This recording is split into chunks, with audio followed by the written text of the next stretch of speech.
الحمدللہ رب العالمین والصلاة والسلام علی سید المرسلین اما بعد فاعوذ باللہ من الشیطان الرجیم بسم اللہ الرحمن الرحیم۔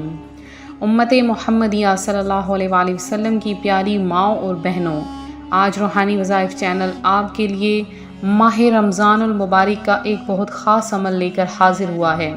سارا رمضان المبارک سحری اور افطاری کی بہاریں اور برکتیں آپ لوٹتے ہیں، تو ان سحری اور افطاری کی بہاریں اور برکتیں لوٹنے کے ساتھ ساتھ اگر آپ کو ایک ایسا عمل بتا دیا جائے کہ آپ اس عمل کو کر کے جس چیز کا سوال کریں گے اللہ تبارک و تعالی آپ کی جھولی میں ڈال دے گا، آپ کی ہر خواہش پوری ہو جائے گی، آپ کو ہر وہ چیز عطا ہوگی جس کی آپ خواہش کرتے ہیں۔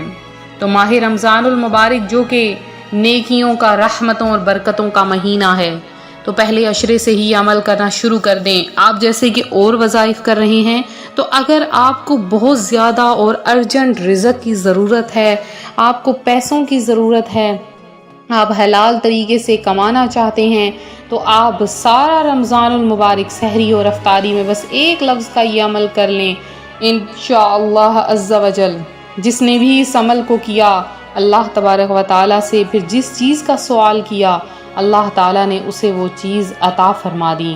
پیارے آقا صلی اللہ علیہ وآلہ وسلم کے فرمانے ببرکت نشان کے مطابق ماہ رمضان المبارک کے مہینے کو ہمیشہ خوش آمدید کہنا چاہیے، اور آپ کا فرمان ہے کہ جب ماہ رمضان کی پہلی رات آتی ہے تو عرش عظیم کے نیچے سے میسرہ نامی ہوا چلتی ہے جو جنت کے درختوں کے پتوں کو ہلاتی ہے۔ اس ہوا کے چلنے سے ایسی دلکش آواز بلند ہوتی ہے کہ اس سے بہتر آواز آج تک کسی نے نہیں سنی۔ اس آواز کو سن کر بڑی بڑی آنکھوں والی حوریں ظاہر ہوتی ہیں، یہاں تک کہ جنت کے بلند محلات پر کھڑی ہو جاتی ہیں اور کہتی ہیں، ہے کوئی جو ہم کو اللہ تعالیٰ سے مانگ لے کہ ہمارا نکاح اس سے ہو۔ پھر وہ حوریں دراغہ جنت حضرت رضوان علیہ السلام سے پوچھتی ہیں، آج یہ کیسی رات ہے؟ حضرت رضوان علیہ السلام جواباً لبیک کہتے ہیں، پھر کہتے ہیں یہ ماہ رمضان کی پہلی رات ہے کہ جنت کے دروازے امت محمد صلی اللہ علیہ وآلہ وسلم کے روزے داروں کے لیے کھول دیے گئے ہیں۔ روحانی وظائف کے پیارے پیارے ناظرین، ماہ رمضان المبارک کی برکتوں کے تو کیا ہی کہنے ہیں۔ منقول ہے اللہ تعالیٰ نے حضرت سیدنا موسیٰ کلیم اللہ علیہ نبینا علیہ السلام سے فرمایا، میں نے امت محمد کو 2 نور عطا کیے تاکہ وہ 2 اندھیروں کے نقصان سے محفوظ رہیں۔ حضرت سیدنا موسیٰ علیہ السلام نے عرض کی، یا اللہ عز و جل وہ 2 نور کون کون سے ہیں؟ ارشاد ہوا، نور رمضان اور نور قرآن۔ حضرت سیدنا موسیٰ کلیم اللہ نے عرض کی، 2 اندھیرے کون سے ہیں؟ فرمایا، ایک قبر کا اور دوسرا قیامت کا۔ تو مدینے کے سلطان سردار دو جہاں صلی اللہ علیہ وآلہ وسلم کا فرمان ہے، روزہ اور قرآن بندے کے لیے قیامت کے دن شفاعت کریں گے۔ روزہ عرض کرے گا، اے رب کریم، میں نے کھانے اور خواہشوں سے دن میں اسے روک دیا، میری شفاعت کو اس کے حق میں قبول فرما۔ قرآن کہے گا، میں نے اسے رات میں سونے سے باز رکھا، میری شفاعت اس کے لیے قبول کر۔ پس دونوں کی شفاعتیں قبول کر لی جائیں گی۔ تو ماہ رمضان المبارک کو ہرگز غفلت میں نہ گزاریے، ہرگز اپنا وقت سوشل میڈیا پر ضائع نہ کیجیے۔ یہ نہیں کہ آپ نے روزہ رکھ لیا، اب سارا دن پیٹ کو خالی رکھیں۔ اللہ تبارک و تعالیٰ تقویٰ کو دیکھتا ہے، اللہ تعالیٰ کو آپ کی بھوک پیاس سے کوئی غرض نہیں۔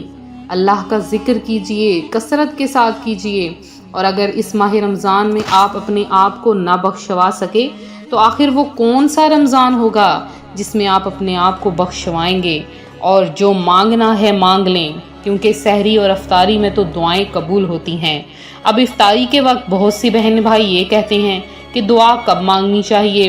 تو ہمیشہ جب آپ روزہ افطار کر لیتے ہیں، کھجور سے، پانی سے، نمک سے، کسی چیز سے جب روزہ افطار کر لیا جاتا ہے تو اس کے بعد دعا مانگی جاتی ہے۔ اور سحری کی نیت کب کی جاتی ہے؟ تو سحری کی نیت رات میں کی جاتی ہے، کیونکہ وَبِصَوْمِ غَدٍ نَوَيْتُ مِن شَهْرِ رمضان کا ترجمہ ہی کچھ اس طرح ہے کہ میں کل کے روزے کی نیت کرتا یا کرتی ہوں۔ تو لہٰذا آپ لوگ رات کو ہی نیت فرما لیا کریں، جیسے ہی عشاء کی نماز پڑھیں آپ لوگ نیت کر لیا کریں۔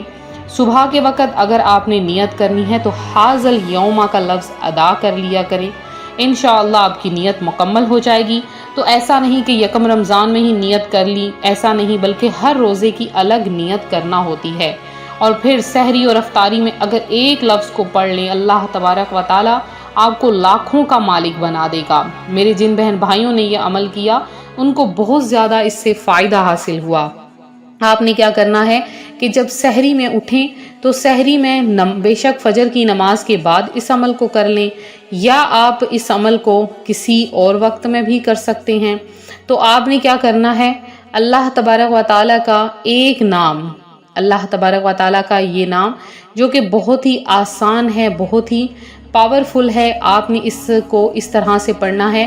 آپ نے سب سے پہلے تو 3 بار درود پاک پڑھنا ہے، اور پھر آپ نے صرف ایک تسبیح آپ نے سحری کے وقت، ایک تسبیح آپ نے افطاری کے وقت پڑھ لینی ہے۔ آپ نے پڑھنا ہے یا اللہ یا قدوس، یا اللہ یا قدوس، یا اللہ یا قدوس۔ تو جب آپ یہ عمل کر لیں گے تو پھر آپ دعا مانگ لیں۔ آپ اگر کسی چیز کی بھی دعا مانگیں گے اللہ تبارک و تعالیٰ آپ کو وہ عطا فرمائے گا۔ اگر آپ اپنے کاروبار میں برکت چاہتے ہیں، آپ کسی بیماری سے نجات چاہتے ہیں، آپ صاحب اولاد ہونا چاہتے ہیں، اگر آپ اپنی اولاد کو نظر بد سے بچانا چاہتے ہیں، کسی قسم کا بھی آپ اپنی حاجت کو پورا کروانا چاہتے ہیں، آپ اس عمل کو سحری اور افطاری میں صرف ایک تسبیح کے عمل کے سے کیجئے۔ انشاءاللہ العزیز آپ دیکھیں گے اس کی برکتوں سے اللہ تبارک و تعالیٰ آپ کو لاکھوں کروڑوں کا مالک بنا دے گا۔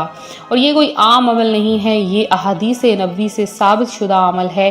اس عمل کو پیارے آقا صلی اللہ علیہ وآلہ وسلم فرمایا کرتے تھے، اور اس کے ساتھ ساتھ صحابہ کرام رضوان اللہ اجمعین نے اس عمل کو کیا ہے۔ تو آپ لوگ یہ نہیں کہ ایک عمل کو چھوڑ کر نیا عمل شروع کر دیں۔ تو جب آپ کو ایک عمل بتایا جائے اس کو مکمل یکسوئی کے ساتھ کیا کریں انشاءاللہ، تبھی آپ کو اس سے مزید اور بہترین فائدہ حاصل ہوگا۔ تو یہ تھا ہمارا آج کا عمل، ہمارا آج کا روحانی وظیفہ۔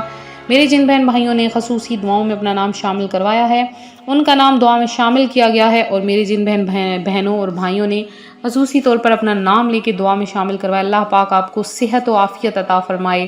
ایک میری بہن ہے، انہوں نے دعا کروائی ہے اللہ تعالیٰ آپ کو صاحب اولاد بنا دے، آپ کو بہت خوبصورت سا پیارا سا بیٹا عطا فرما دے۔ اگر آپ کو بیٹی کی خواہش ہے تو بیٹی عطا فرما دے۔ ماہ رمضان کے صدقے میں اللہ پاک سب کی حاجتیں پوری کرے۔ ملتے ہیں اپنے اگلے وظیفے کے ساتھ، فی امان اللہ۔